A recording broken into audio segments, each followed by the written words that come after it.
Dad, when it comes to our kids' lunch at school, what is the healthier option, to pack or to purchase? It's a question I've struggled with a lot of times. Yeah, and as parents, you want to do what's best for your kids and give them the nutrition they need. Our next guest is here to make sure no matter what they choose, the brown bag or the lunch tray, our kids get a healthy meal. This is Eric Gosley. He's the Food Services Supervisor at Wicomico County Public Schools. Eric, thank you for coming in this afternoon. Appreciate having you here.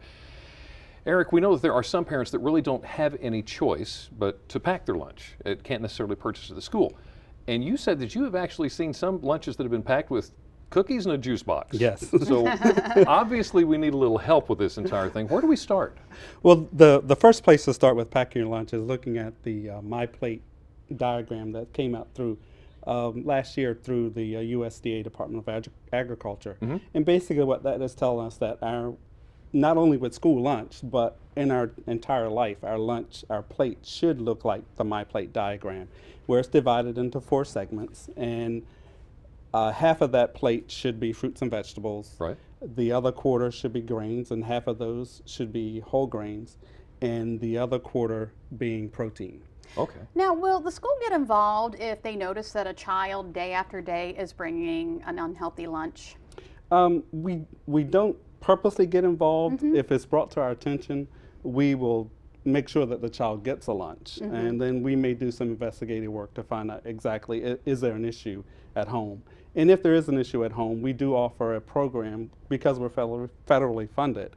We do offer a free and reduced meals program for those that may not be able to afford to pay the regular price for lunch, and that could be lunch being free, 30 cents, or the regular price of $2.45 or $2.25. Okay, now before I start nibbling here, you brought some examples of what might go into a packed lunch. Yes. Tell us about that. What do you got? Okay, first we have here, this is a whole grain ham and cheese wrap. Yeah.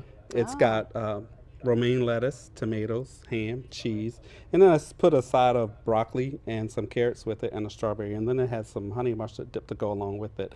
That sort of makes it a little more healthier than taking a sandwich and a bag of chips or bringing a juice box. And then we have milk at school, or they could pack a juice with it. And the juice should be 100% juice. Here we have a chicken sandwich with lettuce and tomato on it, served with strawberries. Okay. We also have a salad. And this is something that's neat. If you don't have a whole lot of time, you can sort of go and buy one of these little snacks with the apples and the grapes. And that's more nutritious than sort of getting a bag of chips. Because of the rush of the morning and everything. Sometimes packing a lunch, there's not a minute for it. Right. So you can get these pre-packaged lunches. So now, one of the things that you pointed out, at least to us when we were talking, is it's important when you pack a lunch, you need to keep a cold lunch cold and a hot lunch hot. Yes. The best way to do that is to use an insulated bag to pack your lunch, and then use a thermos. I've done at times taken like a little box of juice and frozen the juice and use that as a cooler insulator. I can't say for certain that it keeps it to the proper temperature, but it does keep it cooler a little longer. And making sure that their food is either going to be hot when they eat it, or if it needs to be cold, it needs to be cold when they eat it. Okay. All right. Let's move on to cafeteria lunches. Now, one thing that I'm finding out is school lunch isn't what it was when I went to school. Nor was it when I went to school. What are you serving these days? Well, we're looking at, these are some of our popular items. Here, with the new regulations with the Healthy Hunger Free Kids Act, we had to institute more salads and more vegetables. And today we're doing a Southwest black bean salad. You see the black beans, there's corn under the breadstick, the tomatoes, and then there's chicken on it, and we serve it with some ranch dip. And then the students, when they come through lunch, when they get the lunch, they have to take a fruit or a vegetable. So we paired it today with some mandarin oranges to sort of give it a little kick. And we also have the teriyaki rice bowl, which is another item which is popular for many of our students. It's served with whole grain brown rice. It's got your vegetables in there, which adds a little more color to it because of the yellow carrots and the orange carrots and the green beans. And then we have the standby, which is a hamburger. And we paired it with some sweet potato bites, some carrots, and then the hamburger has the lettuce and tomato and a pickle on it. And then we also paired it with a salad to give it a much more well-balanced meal.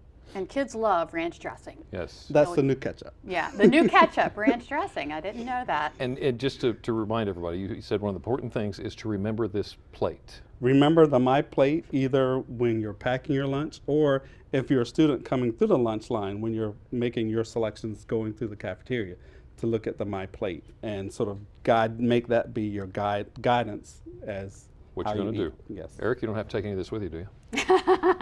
No, we're not giving it to the students. Okay, today. that's good. Eric, thank you. For more information, including sample menus and recipes, go to delmarvalife.com and click on the show tab. So now that we've learned more about how to help our kids eat right, how do we teach our kids to make those same healthy decisions on their own?